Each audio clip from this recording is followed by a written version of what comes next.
Hi friends, నా పేరు మేఘా నిమాని. నేను అనాలిసిస్లో చూస్తే చాలా మంది స్టేజ్ మీద ఎలా మాట్లాడాలి అన్న వీడియోని చాలా ఎక్కువసార్లు చూశారు. సో దీనికి సంబంధించిన వీడియో తీసుకుని మీ ముందుకు వస్తున్నాను.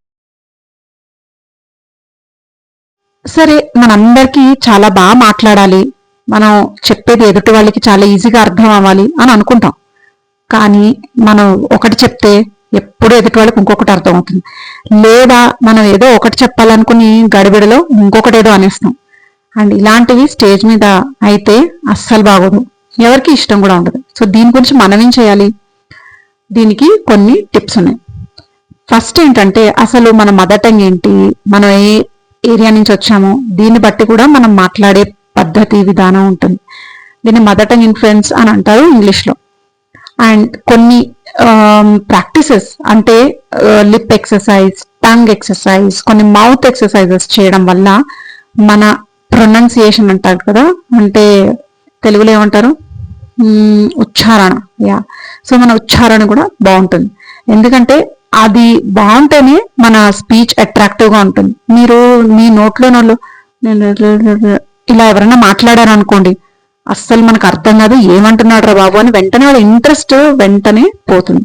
సో దీని గురించి ఫస్ట్ మనం ఏం చేయాలంటే, కొన్ని మౌత్ ఎక్సర్సైజ్ అనేవి ప్రాక్టీస్ చేయాలి. ఇంటర్నెట్లో చాలా వీడియోస్ ఉన్నాయి. పెన్సిల్ ఎక్సర్సైజ్ అని, లిప్ ట్రిల్ అని. ఇప్పుడు చిన్నపిల్లలు చూసారా, కార్ ఆట, స్కూటర్ ఆట ఆడుకుంటారు, ఇమాజినరీ డ్రర్ అని. సో ఇలాంటి కొన్ని ఎక్సర్సైజెస్ చేయడం వల్ల మీ వోకల్ కార్డ్స్ చాలా బాగుంటాయి. ఆ తర్వాత మీ ఉచ్చారణ, ప్రొనౌన్సియేషన్ కూడా క్లియర్గా ఉంటుంది. ఆ తర్వాత మనకి ఇంటర్వ్యూస్లో కానీ లేదంటే కాలేజ్లో కానీ ఎప్పుడైనా ఏదైనా క్వశ్చన్, ఏదైనా టాపిక్ వస్తే వెంటనే ఏదో ఒకటి మాట్లాడేయడానికి, ప్రూవ్ చేయడానికి ట్రై చేస్తాం. అలా ఎప్పుడు చేయకూడదండి. కమ్యూనికేషన్లో చాలా చాలా ఇంపార్టెంట్ పాయింట్ పాజ్, అంటే ఒక్క 2 seconds ఆగడం. ఇంటర్వ్యూలో కూడా మనని ఏదైనా అడిగారు అనుకోండి, వెంటనే గబగబా 4 sentences చెప్పేసి ఆ తర్వాత అని అలా మన ఫేస్లో కంగారు అది కనిపించినట్టు కాకుండా, వాళ్ళు అడిగిన వెంటనే రియాక్ట్ అవ్వకుండా ఒక డీప్ బ్రీత్, ఒక చిన్న smile, that's a good question, I would like to answer అని మీరు అలా కొంచెం అంటే పాజ్ తీసుకున్నట్టు ఉంటుంది. మీ మైండ్లో ఉన్న థాట్స్ని కూడా మీరు అరేంజ్ చేసుకోవడానికి టైం అది దొరుకుతుంది. సో కమ్యూనికేషన్లో చాలా ఇంపార్టెంట్ అయినది పాజ్. ఒక్క 2 seconds ఆగితే అది మనకి చాలా క్లారిటీని ఇస్తుంది. ఎప్పుడైతే మనం క్లియర్గా ఆలోచిస్తామో మన మాట్లాడే సెంటెన్సెస్, మన చెప్పాలనుకునేది కూడా క్లియర్గా ఉంటుంది. ఇంకొకటి ఏంటంటే, కొంతమంది చాలా పెద్ద పెద్ద ఇంగ్లీష్ అక్షరాలు వాడేస్తూ ఉంటారు. చాలా కాంప్లికేటెడ్, చాలా ఉత్కృష్టమైనవి, కష్టమైనవి వాడేస్తూ ఉంటారు. కానీ దానివల్ల సగం మంది ఇంట్రెస్ట్ పోతుంది. చూడండి, అందరికీ భాషలో ఇంట్రెస్ట్ లేదు. నేనున్నాను, నాకు ఓన్లీ మాట్లాడే అంత వస్తే చాలు, నాకు ఇంట్రెస్ట్ లేదు. అదే మా అమ్మాయి ఉంది, వెనకాల చూస్తున్నారు కదా, బుక్స్ అన్ని దానివే. అది చాలా లాంగ్వేజ్ అనేది చాలా ఇంట్రెస్ట్. చిన్నప్పటి నుంచి చాలా విచిత్రమైన వర్డ్స్ అవన్నీ వాడుతుండే, అవి నాకు కూడా తెలియదు.